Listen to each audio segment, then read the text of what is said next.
maka ada syahrul Rajab syahrullah, syahrul Sya'ban syahri, syahrul Ramadan syahrul ummati.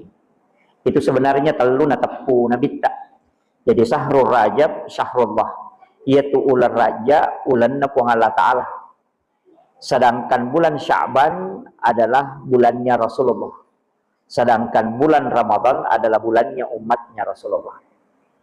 Agama nana angka taupan rita maknai biha desae maka ada syahrul Rajab syahrullah, ya ular raja ulanna puang Allah Ta'ala. Berarti amalan yang paling bagus ipigau narek ko ular rajai adalah istighfar.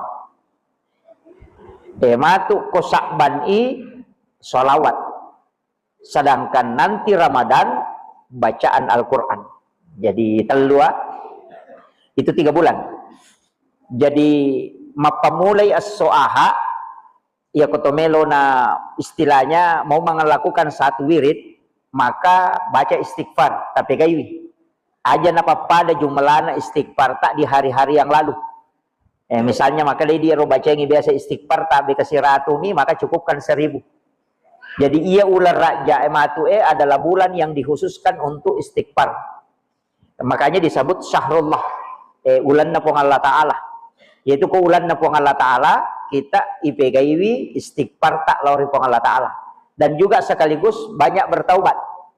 Kata itu maka ada bulan Rajab adalah bulan menanam, sedangkan bulan Sya'ban adalah bulan menyiram, dan bulan Ramadan adalah bulan menuai hasil. Betul karena okokie ulangnya matanang, makanya perbanyak istighfar. Bahkan angka tahu mengambil amalan yang kuat puasa, ia magala emak puasa, angka mapuasang itu telung pulang. Mapamulai raja na puasa ti ulah Sya'ban, na puasa ti ulah Ramadan. Jadi ada itu yang saya punya teman ke sahabatku yang melakukan itu, dan itu makuliah mau biasa si bawa ya najama memang sampai sekarang masih mengamalkan itu. Itu puasa di 3 bulan.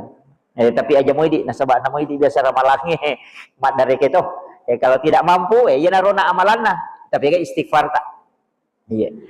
Bahkan ada di penjelasan kalau ulama hikmah itu ulama hikmah pakai ya. Juga para habaib juga biasa mengajarkan itu. Itu menulis Quran surah Shad ayat 45 pada malam 1 Rajab. Jadi kawan nisi dina raja noki yaro Quran surah Shad ayat 45. Itu inna hazala rizquna ma lahu min nafad. Itu ditulis di kertas. Napa itaro oko onro dita. Biasa kong kata asa, yo